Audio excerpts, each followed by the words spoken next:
To day 2 of this week. Remember to be keeping track of composers or songs you might like to include in your program at the end of the semester.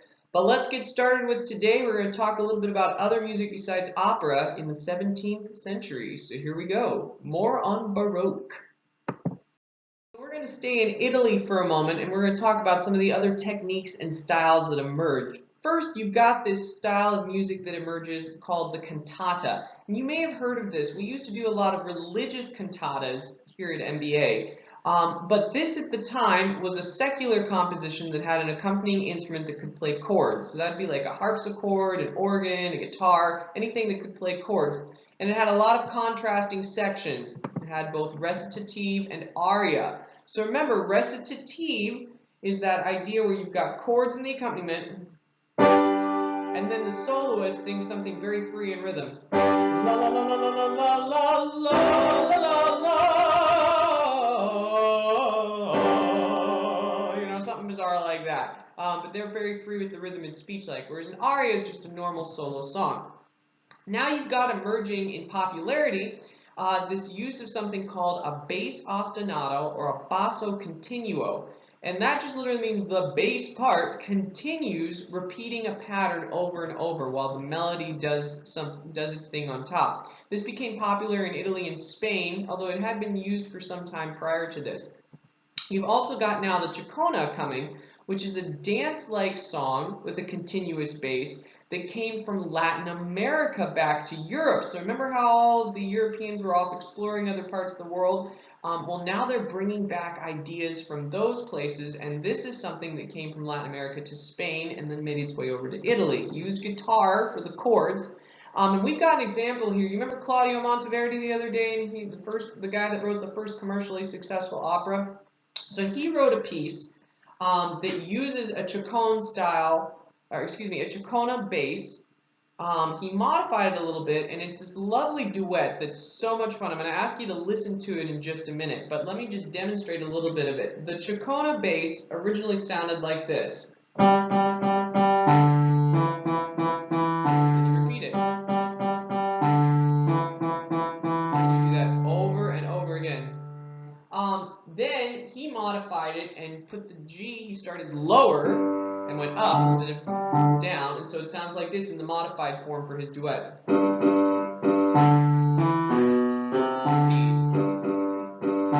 got this lovely little tenor duet that sings over top. Zeffiro, Zeffiro. So it's Zeffiro, Zeffiro, Zeffiro, torna. Zeffiro, Zeffiro, Zeffiro, torna. It's fun. I really like it. It's really cute. And it's supposed to just be this song about singing about happy feelings with breezes and flowers and scenes of nature, and it's cute. So I would encourage you to listen to at least the first part of it. You're looking for Zeffiro torna e di suavi accenti by Monteverdi. So look that up on your playlist, pause this, and then come back and we'll continue. All right? All right.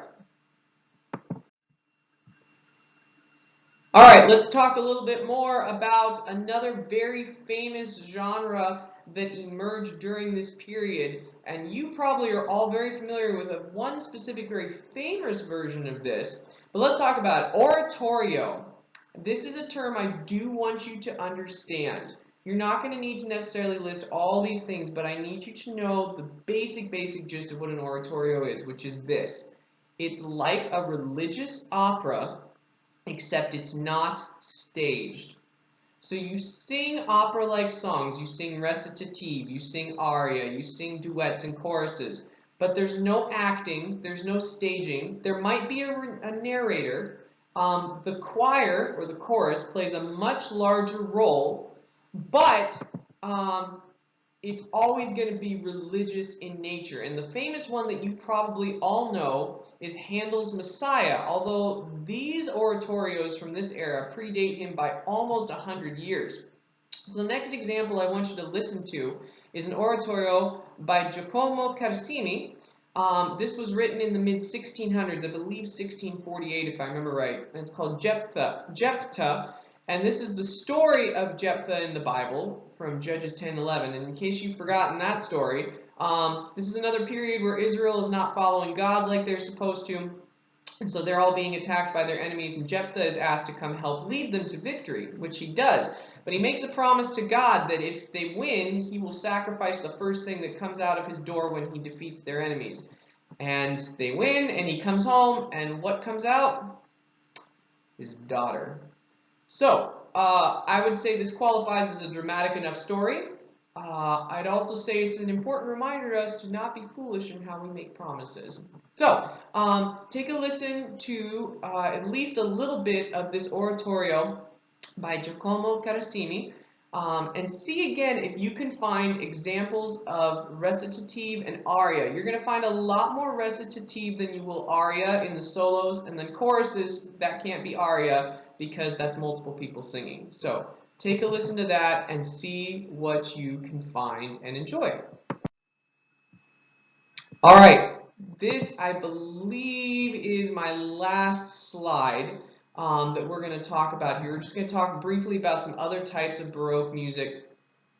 Germany at this time, we've talked a lot about Italy because that's kind of the central focal point for where a lot of this stuff, all these styles emerged from. But Germany was heavily influenced by Lutheranism at the time. Remember, we're not that far removed from Martin Luther, introducing the world to Protestantism. So, a very prominent composer at this time is Heinrich Schütz, who wrote a lot of religious church music, but he used these new Italian styles that we talked about. And one type of music that emerges from this is what's called the Passion. And this is another term I'd like you to at least remember a very, very basic definition of. A Passion is a musical setting that depicts the crucifixion of Christ. It's a type, that's the basic definition I want you to know. It's what's called a type of historia, which is a musical setting of a Bible story, but it's always about the crucifixion of Christ. And Schütz wrote 3 of these in 1666, one based on Matthew, one based on, I believe, Mark, and one based on Luke, although one might have been John, I don't remember. There were some other styles of music that also come out at this time. There's a lot more instrumental music going on, and you don't need to know all these terms. We're just going to talk briefly about them because you may have heard some of these before in music that you've heard or that we've done. You've got toccatas, fantasias, and preludes. These are songs that are written ornately to sound like they're being improvised. Improvised is where you're kind of making stuff up as you go. You've got a basic outline, but you're making stuff up as you go. Then you've got a ricercare, a fantasia, capriccio, or fugue, and these are music styles that have imitation in them. Imitation is this idea where you've got a melody or a theme, and then there's something that imitates it. It's similar, it might be the exact same music starting at a different time. It might be music that's inverted, it's the same theme, but the intervals are the opposite direction. But you've got these different forms of music, these different patterns that you're melding together at different spots, and you make all these different patterns work when they're offset from each other. So you got that. You've got the canzona or the sonata, which are also pieces with imitation, but with several contrasting sections. You've got organ, verse, or chorale prelude, which are just settings of existing music for organ or chorus. You've got another category of music, variations, partitas, choral variations, chacones, and passacalias. These are pieces that take a melody and vary it, or they keep the melody and they vary the bass line. And then, of course, you've got different types of dance music as well. So, if you'd like, this one is definitely not required, but you should listen to it anyways because it's just great and you can't get enough Bach. We've got on there one of the greatest toccatas, probably one of the most famous toccatas of all time, Bach's Toccata and Fugue in D minor.